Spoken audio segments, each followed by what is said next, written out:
Broadcasting live from the Business RadioX studios in the Bay Area, it's time for Bay Area Business Radio. Now, here's your host. Lee Cantor here, another episode of Bay Area Business Radio, and this is going to be a good one. But before we get started, it's important to recognize our sponsor, Leah Davis Coaching, inspiring women of color to claim their wealth legacy. Today on Bay Area Business Radio, we have Sheree Williams with the Global Food and Drink Initiative. Welcome, Sheree.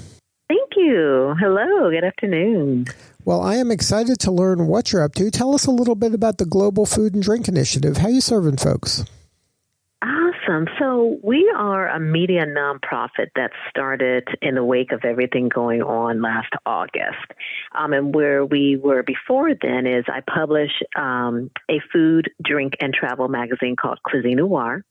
And through that work, we connect the African diaspora through food, drink, and travel. And so since 2009, we were pioneering conversations of anyone of African descent in those industries because the industry does not necessarily, we're seeing more of it now, but prior to last year happening, it just wasn't a lot of recognition of sharing of stories of Black chefs, Black winemakers, travel influencers, et cetera. And so we set out on a mission to do that through Cuisine Noir. And so through the Global Food and Drink Initiative allows us through the nonprofit to expand the work. So not only do we tell those stories through Cuisine Noir, we're hosting more events, doing more educational programming, really connecting people to tools and resources to follow their dreams in these industries. And so we're excited just to expand and move forward with this mission. So now what's your backstory? What drove you to serve this clientele?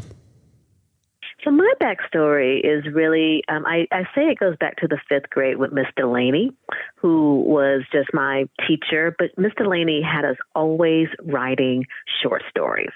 So I had a big imagination when I was a kid. And so as a lot of kids were outside playing and doing different things, I was always writing just short stories.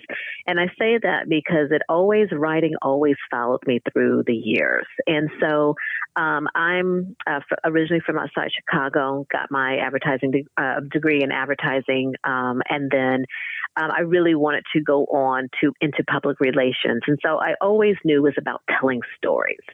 And so I was approached I'm not the founder of Cuisine Noir, but I'm currently the owner.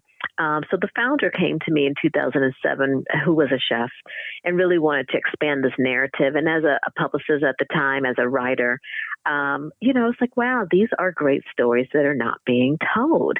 And so one thing led to another, and here I am today. I took over the magazine in December of 2008, and this September will be 12 years since I officially launched it under my leadership. So it's a long journey, but always pay attention. You can connect the dots for sure. And I definitely connected it back to the fifth grade.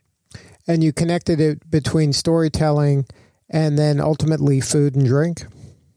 Yes.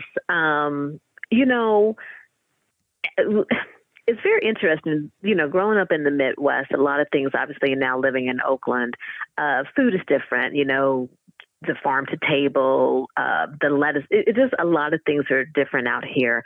But food just happened to be the area that just was the opportunity. And from there, I love it. Food was always a part of my life, obviously, growing up in terms of, cooking with my mom for Sunday dinners and food being around family table and all of that. So, food is always a memory in everybody's childhood, et cetera. But it just happened to be the area where the stories were being told and there was a need. And I dove right in and I absolutely love it. I've learned so much about just chefs around the world, different cuisines, different ingredients. With wine, definitely have come into my own with wine. I'm studying now for my certification. So it just was a beautiful way of all coming together. Yeah, and like you said, around that dinner table is where a lot of great stories are told. So it is kind of full circle.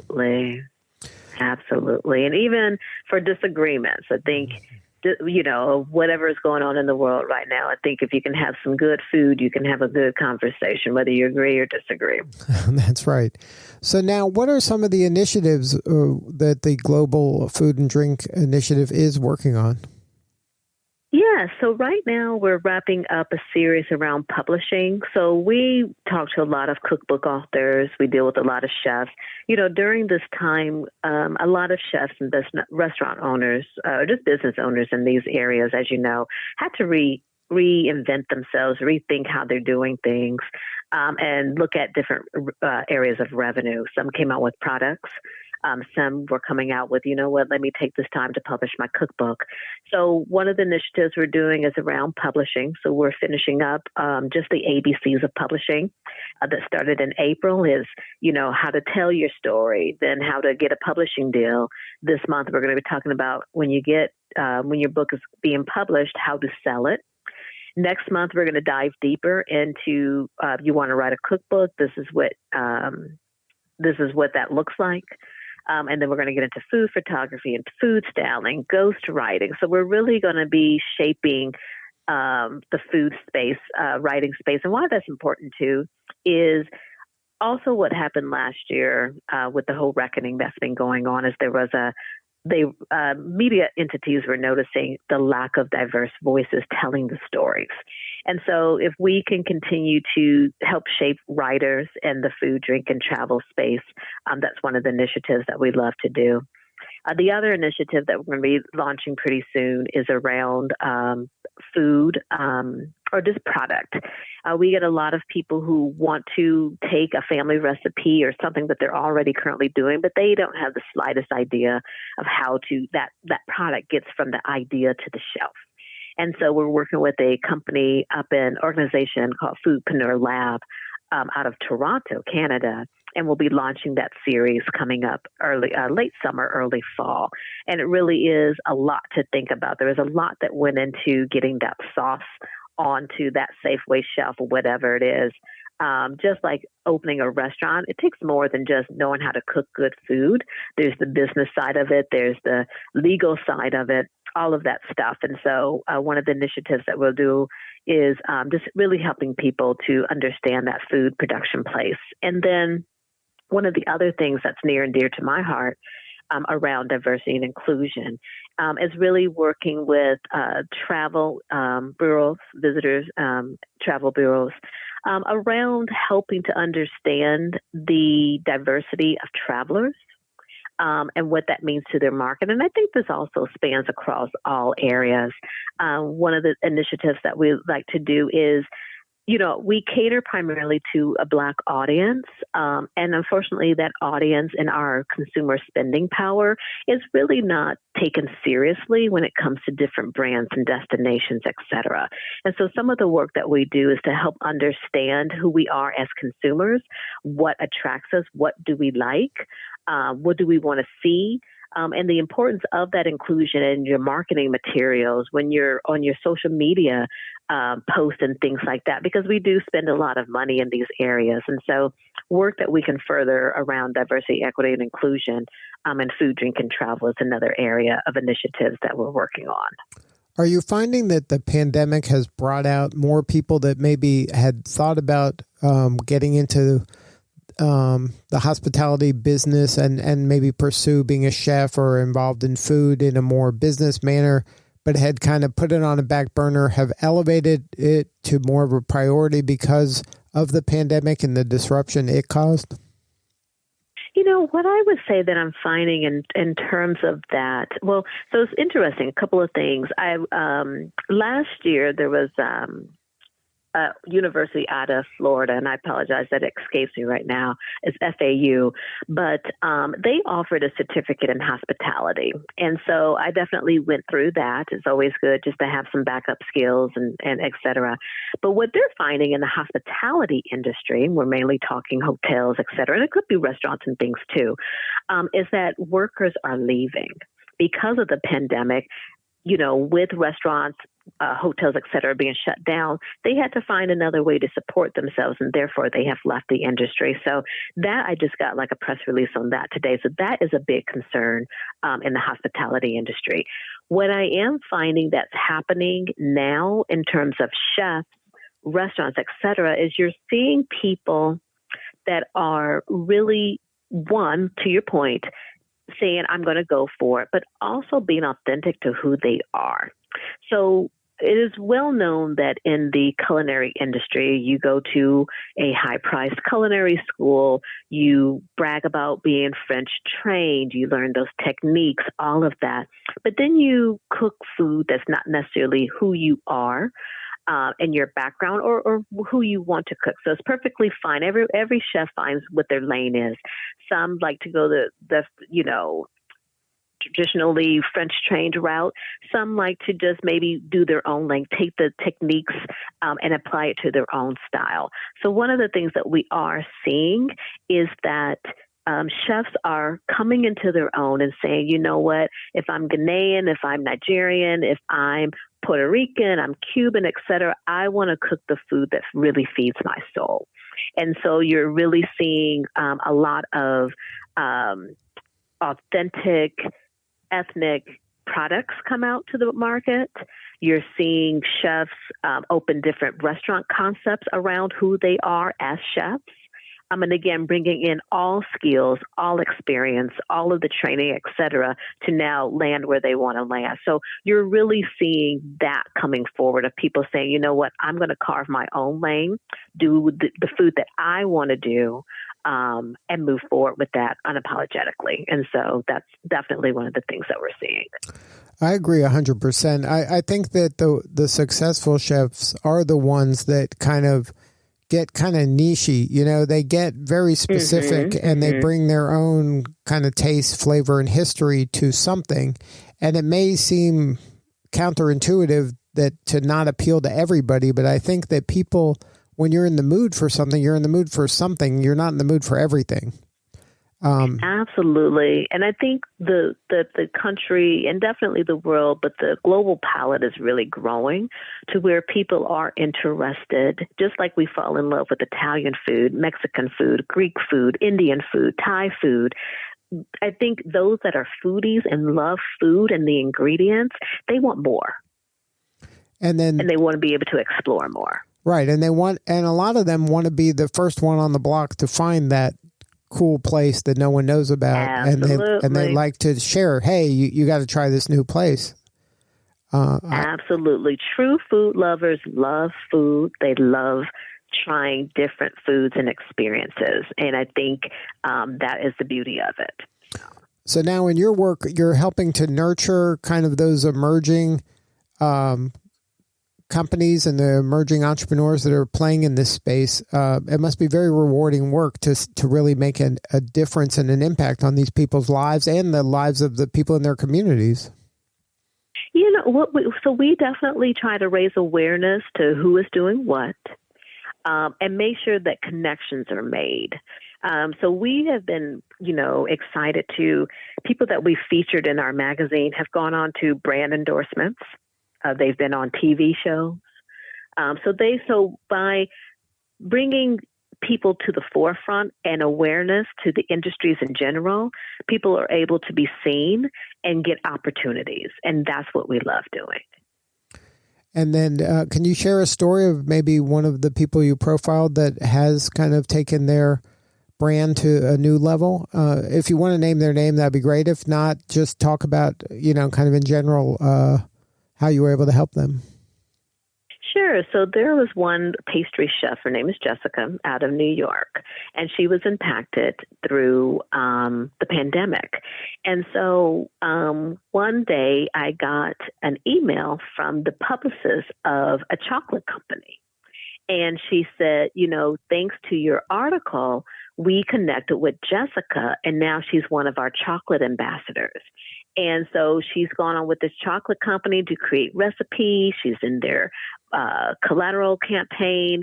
And so seeing things like that is like, wow, just from, reading our stories, knowing who's doing what, they were able to connect and she was able to get that opportunity. We've had individuals come back and say, whether we've posted about wine scholarships or we had a story that we did around a wine somm launching a foundation and a scholarship to help individuals learn different languages. So if I wanted to really brush up on my Spanish, to go over to Spain and be in the wine scene and be in hospitality, then I can, when I'm in a restaurant, working in a Spanish restaurant, I can understand during employee meetings and things like that. So it was a way of, just learning different languages that would help you in the hospitality industry, and finding out that our readers connected and won scholarships that way. So stories like that are always great. I mean, I'm trying to think. There was just something that happened last week. Oh, we had a chef that we featured from St. Lucia. And so he had shared with me that the story went all the way to Minnesota, and the owners of a restaurant there flew to St. Lucia to meet him. Wow. And said, we saw the article in Cuisine Noir. So, we love just hearing how we're able to connect and make sure people know what is going on, who is doing what. So hearing those stories always just bring a smile to my face. So. Now, do you have any advice for the chefs out there, maybe the budding chefs or the aspirational chefs, on what could they be doing to get on your radar? What can they be doing to get out there a little bit more so that they can, create the impact that they desire? Right.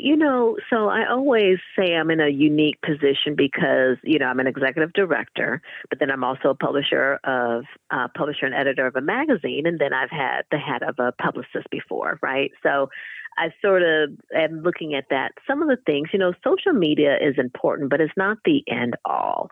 And so there are, you don't have to have a fancy publicist, an expensive publicist, to really be able to market yourself to different media outlets. It's just really about having someone, do your bio, and then sitting down with a photographer and taking photos so that you can market yourself, and then reaching out and telling your story and being ready for when that opportunity comes up. So, we were looking at doing sort of a crash course on how to talk to media because, we get pitches all the time, some that work for us, some that don't. We also are out there looking at who is doing what. So, we do use social media in that aspect, but I always like to see more. I don't want to see you living on Instagram or Facebook. What else are you doing to grow your brand? So those are, and then what are you doing in the community as well? That's the other thing. Are you giving back, or what is that story there? So we love, as you know, we love a good story. So, I think you chefs and restaurants, et cetera, they've got to really, be well-rounded when it comes to how they're getting attention. Again, just don't be so social media centric. So. And good photographs, though, are must-haves nowadays, right?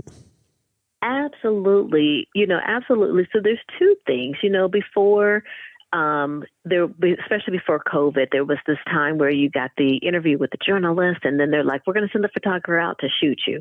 Well, as of, pandemic, right? That wasn't possible anymore, but people still needed to go forth and tell their stories. But I always say, as a publicist, one of the things that I used to tell my clients is you need to own your photos, own everything, because those are your photos. They can't be resold to anybody else, and you can use them for a variety of different things. And so you shape the day, you shape the look of it. Everything is staged out and it's ready.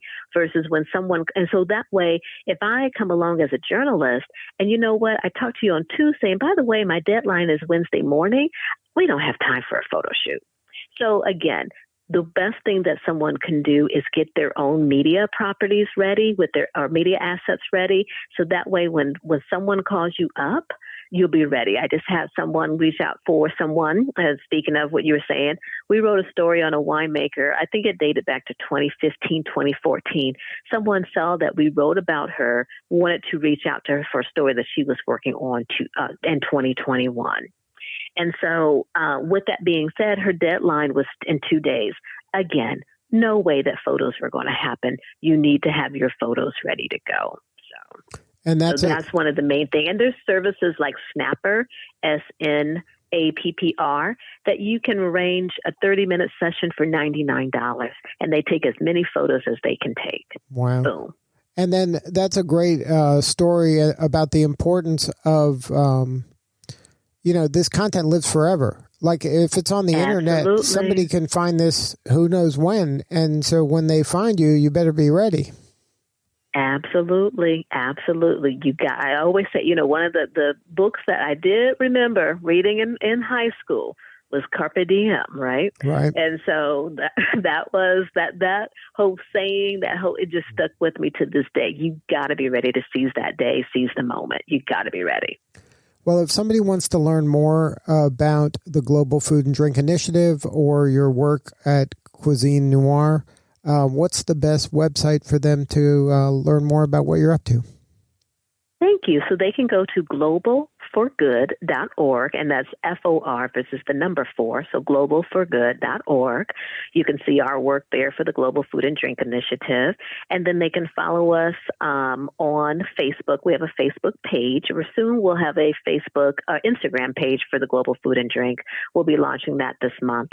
And then for Cuisine Noir, they can go to cuisinenoir.com or cuisinenoirmag.com and go back to all of our stories that date back to mainly 2010 because in our new launch, we took some of our older ones off. But definitely you'll see a history of stories that we featured over the years. And then we've got some exciting projects coming up, some fun things that we're going to be launching to celebrate our 12-year anniversary in September. I know that is 5 months out, but we're already at May, and months tend to go fast once we get into the summer. So definitely follow us. And see what we have going on and the work that we're going to continue to do. Well, Sheree, congratulations on all the success, and thank you so much for the work that you're doing. It's making such an impact, and we really appreciate you. Thank you. I appreciate the opportunity to share. Thank you so much, Lee. All right, this is Lee Cantor. We will see you all next time on Bay Area Business Radio.